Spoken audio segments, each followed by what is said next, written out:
பிள்ளைய பார்க்குறவங்க எல்லாம் இறந்துட்டாங்க, கல்யாணம் பண்ணி வந்துச்சு, இந்த புருஷனும் இப்படி இறந்து போயிட்டான், ராசி இல்லாத பிள்ளை அப்படிலாம் சொன்னாங்க. அப்படி சொன்னாலும் என்னோட மாமியார் என்னன்னா என்னை விடவே மாட்டேன்ட்டாங்க. என் பையனுக்கு பொதுவாக உன்னை யார் யாரோ என்னென்னமோ சொல்லிட்டு போட்டும் நீ என்னோட மகளா இங்கே இருக்கணும்னு சொல்லி என்னை இருக்க வச்சாங்க. உங்க மாமியாருக்கு என்ன வயசு? அவங்களுக்கு 75-80. 75 வயசு. உங்க மாமியார் பேர் என்ன? சண்முகம்மாள். சண்முகம்மாள். ஆமாங்க சார். அந்த ஒரு டைமண்ட் பரிசு இருந்துச்சு பாருங்க, இந்த பரிசை நீயானால கொடுத்தாங்கன்னு சண்முகம்மாளுக்கு கொடுங்க.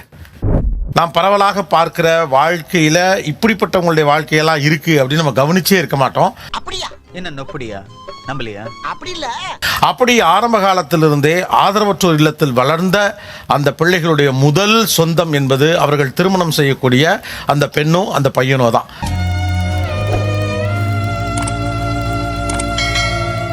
இவங்கெல்லாம் ஆதரவற்றோர் இல்லத்தில் வளர்ந்தவர்கள், இந்த ஆண்களும் பெண்களும். இந்த பக்கத்துலலாம் அவங்களை திருமணம் முடித்தவர்கள் இருக்கிறார்கள். உங்களை மாதிரி மனுஷன்லாம் இருக்கனாலதான் கொஞ்சமாச்சும் மழை பெய்யுது. என்ன மனுஷன் உங்களுக்கு ஒரு எனக்கு இது சின்ன விஷயம் தான் மற்றவங்க பார்வைக்கு, ஆனால் என் வாழ்க்கையில் இது நடக்குதானே நான் கிள்ளி பார்த்துக்கிட்ட தரணுங்கிறது இதுதான். இவ்வளவு நாளா என் மனசுக்குள்ள இருக்க விஷயத்த யாருக்கிட்டயாச்சும் சொல்லணும்னு நினைச்சேன். அதுக்கு ஒரு நல்ல வாய்ப்பு கிடைச்சிருக்கு. உங்ககிட்டயே சொல்றேன், உட்கார் ப்ளீஸ். எனக்கு 5 வயசுலேயே விவரம் தெரியறதுக்கு முன்னாடியே அம்மா இல்லை சார். அதுக்கப்புறம் அப்பா கொண்டு போய் ஆர்ஃபனேஜ் அங்கே விட்டுட்டாங்க. விட்டு ஒரு 6 மாசத்துலேயே அப்பா இறந்துட்டாங்க.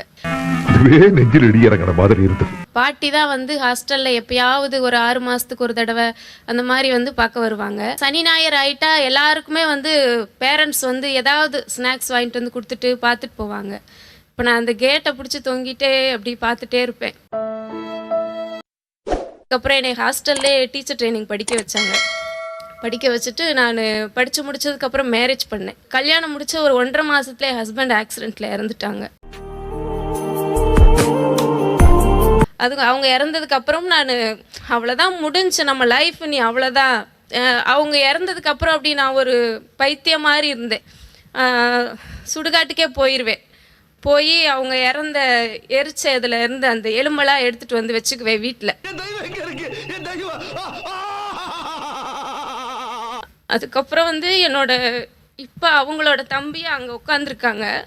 அவங்க தான் நான் வேண்டாம்மா அவங்களுக்கு யாருமே இல்லை, நம்ம வீட்டிலே இருக்கட்டும், நான் மேரேஜ் பண்ணிக்கிறேன் அப்படின்னு சொல்லி அப்புறம் அவங்க தான் என்னை மேரேஜ் பண்ணிக்கிட்டாங்க. லவ்வுக்கு அப்புறம் லைஃப் இல்லைன்னா 25 வயசுக்கு அப்புறம் எவனுமே வாழ மாட்டான்டா. நான் ஒத்துக்கலை. எனக்கு 4 நாத்தனார் இருக்காங்க. நாத்தனாரையும் அம்மான்னு தான் சொல்லுவேன், என்னோட மாமியாவையும் அம்மான்னு தான் சொல்லுவேன்.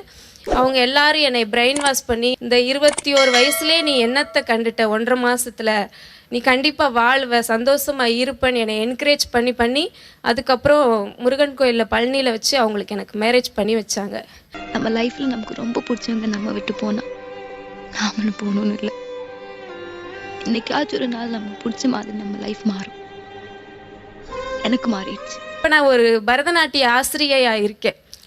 இதெல்லாம் என் வாழ்க்கையில் நடக்குமான்றதே ஒரு பெரிய கேள்விக்குறியாக இருந்துச்சு. சமுதாயத்தில் நான் ஒரு ஆளாக இருக்கேன்றதே எனக்கு இப்போ நினச்சி பார்த்தாவே ஒரு சந்தோஷமான இதாக இருக்குங்க சார். ஏன் அந்த ஒரு முடிவு எடுத்தீங்க? நாங்கள் எல்லாம் என்ன நினச்சோம், நம்ம அண்ணன் இவ்வளோ பாசமாக அந்த பொண்ணை யாரும் அம்மா அப்பா இல்லையே அப்படின்னு நினச்சி கூப்பிட்டு வந்தாங்க. அவங்கள அவங்க இல்லாதப்ப நம்ம அனுப்பிச்சி விட்டோமாக்க அது மாதிரி ஒரு பாவம் ஒரு எந்த ஒரு இதுவும் பண்ண முடியாது. அவங்க சூழ்நிலை இருந்து அவங்க இருக்கும்போது என்ன செஞ்சாங்களோ அது மாதிரி நம்மளும் அவங்கள பார்த்துக்கறணும். அவன் என்ன கல்யாணம் பண்ணிக்கிறியா? இப்போ நீங்கள் திருமணம் பண்ணி முதல்ல வந்தப்ப இருந்தது ஒரு அசம்பாவிதம் நடந்து போச்சு. ஆனால் அந்த குடும்பம் உங்களை அப்படியே அதே வாஞ்சையோடே வச்சிருக்காங்க. எல்லாத்தையும் சொல்லிட்டேன். என்னோட ரிலேஷனே சொன்னாங்க, இந்த பிள்ளை பிறந்தோடனேமேவும் அம்மாவை தூக்கி சாப்பிட்ருச்சு, அதுக்கப்புறம் அவங்க அப்பாவை தூக்கி சாப்பிட்ருச்சு. எனக்கு ஒரு தம்பி இருந்தான், தம்பியும் தூக்கி சாப்பிட்ருச்சு. படிக்கும் போதே வளர்த்துட்டு இருந்த பாட்டி தாத்தா எல்லாத்தையும் சாப்பிட்ருச்சு. எல்லாருமே இறந்துட்டாங்க. இந்த பிள்ளைய பார்க்குறவங்க எல்லாம் இறந்துட்டாங்க. கல்யாணம் பண்ணி வந்துச்சு, இந்த புருஷனும் இப்படி இறந்து போயிட்டான். இந்த பிள்ளைய இப்போ இந்த பிள்ளை ராசி இல்லாத பிள்ளை அப்படிலாம் சொன்னாங்க. அப்படி சொன்னாலும் என்னோட மாமியார் என்னன்னா என்னை விடவே மாட்டேன்ட்டாங்க. எங்கடி போற, எங்க போற, பெத்த வயிறு வலிக்கும், அதுக்காக வீட்டுக்கு அவங்களை விரட்டி விடுற அளவுக்கு விவசாய கட்டவங்க இல்லடினாங்க. எங்கேயாவது போறேன் நான் இங்க இல்லை அப்படின்னு சொல்லி அழுகும்போது, நீ எங்கேயுமே போகக்கூடாது, என் பையன் இறந்துட்டான், அவன் இறந்தது எங்களுடைய இழப்பு, என்னோட மகனுக்கு பதுவா நீ மகளா எங்க வீட்டுல இருக்கணும், நீ இல்லைன்னா நான் இறந்து போயிடுவேன், நான் இருக்க மாட்டேன்னு எங்க மாமியா என்னை அழுது என்னை இருக்க வச்சு. என் மவன் கட்டின தாலி உன் கழுத்துல கிடக்கு, நீ மாட்டுக்கு போற. நீ என் வீட்டு மருமவடி. சில மாடர்னிட்டியை பற்றி பேசுகிறப்ப, நவீனமான சிந்தனைகள் பற்றி பேசுகிறப்ப அதை நகரத்தோடு தொடர்புபடுத்துகிறோம். கிராமம் என்பது ஒரு பழமைவாதத்தின் குறியீடுன்னு பல நேரங்கள் நம்ம சொல்லிகிட்டே இருக்கோம். இது மாதிரியான மனிதர்கள் தான் அதை உடைக்கிறாங்க. ஒரே சமூகத்தை சேர்ந்தவங்களா? இல்ல சார், இந்த பொண்ணுக்கு இந்த பாரு கல்யாணம் பண்ணி வச்சாங்க, ஒத்த பையனுக்கு வாரிசு இல்லாம போச்சு, இன்னும் குழந்தை பெத்து கொடுக்கல எல்லாம் பேசுறாங்க.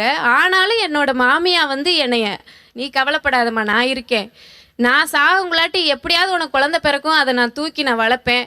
உலகத்துல தாயை விட பெரிய சக்தி எதுவுமே இல்லை. மாமியாருக்கு என்ன வயசு? அவங்களுக்கு 75-80. 75 வயசு. உங்க மாமியார் பேர் என்ன? சண்முகம்மாள். சண்முகம்மாள். ஆமாங்க சார். அந்த ஒரு டைமண்ட் பரிசு இருந்துச்சு பாருங்க, இந்த பரிசை நீயானால கொடுத்தாங்கன்னு சண்முகம் அம்மாளுக்கு கொடுங்க. சண்முகம் அம்மாள்கிட்ட கொடுங்க இந்த பரிசை. ஒண்டர் டைமண்ட்ஸ் வழங்கும் ஒரு பரிசு. பின்ன இதெல்லாம் பாராட்டுறதுக்கு பெரிய மனுஷங்களுக்கு டைம் கிடைக்காது. நம்ம தான் டைம் கிடைக்கும் போது அட்ஜஸ்ட் பண்ணி அப்பப்போ பாராட்டி. அங்கே ஹோம்க்கு வந்து நிறைய ஸ்பான்சர்ஸ் வருவாங்க, வந்து ஃபுட்டு ப்ரொவைட் பண்ணுறது, எங்களுக்கு திங்ஸ் எல்லாம் வாங்கி தரது, புக்கு கைடு எல்லாமே வாங்கி தரதுக்குலாம் வருவாங்க. அந்த மாதிரி வந்தவங்க தான் இவங்க. நீங்களா? உங்களுக்கு எப்படி பிடிச்சி போச்சு? நீங்க ஸ்பான்சரா போனவர், அங்க ஹெல்ப் பண்ண போனவர். சொல்றேன், மக்களுக்காக சொல்றேன். எல்லாருமே சிங்கிள் பேரண்ட்ஸ் இருப்பாங்க ஹோமில். இவங்களுக்கு பார்த்தா யாருமே இல்லை. இப்போ கஷ்டப்படுறாங்க, நம்ம அவங்கள லைஃப்பில் சந்தோஷமாக வச்சுக்கணும் அப்படின்ற மாதிரி நான் டிசைட் பண்ணேன். கெட்டாலும் மேன்மக்கள் தான். உங்க மேல இருக்க காதலை வந்து எப்ப சொன்னாரு? நான் காலேஜ் செகண்ட் இயர் படிச்சுட்டு இருந்தேன். இவங்கள்ட்ட சொல்லலாம்னு நினைக்கும் போது இவங்களே என்கிட்ட கேட்டுட்டாங்க. அப்பாடா அப்படின்ட்டு இருந்தது. ஒரே பட்டர்ஃப்ளையா பறந்துச்சு மனசுல. நான் என்ன பண்ணுவேன் பெருமானே, வெக்கமா வருதே. இவரை பார்க்கும் போதுலாம் எனக்கு தோணும், இந்த மாதிரி ஒரு மனுஷன் நம்ம கிடைப்பாரான்னு நான் எனக்குள்ளே எப்பயுமே வேண்டிக்கிட்டே இருப்பேன். ஆனா அவர் என்னையே கல்யாணம் பண்ணுவாருன்னு எனக்கே தெரியாது. இதெல்லாம் நடக்குமா? நடந்துருச்சு.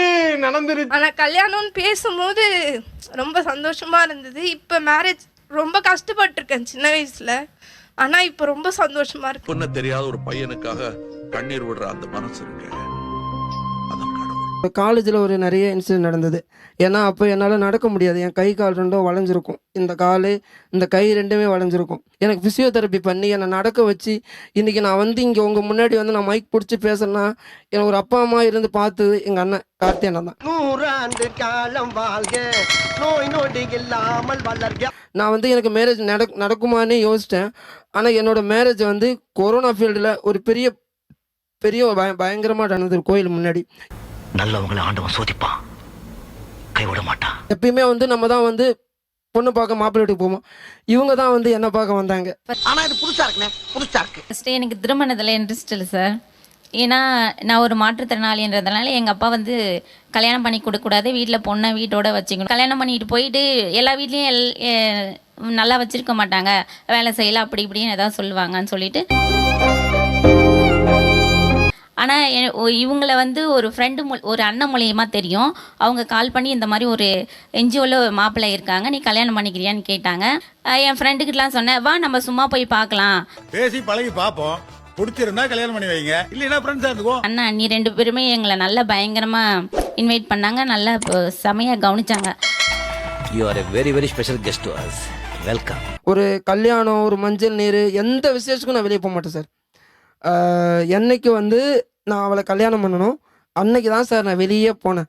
முத என்னை வந்து மேரேஜ் பண்ண உடனே மூணாறு கூட்டு போனாங்க சார்.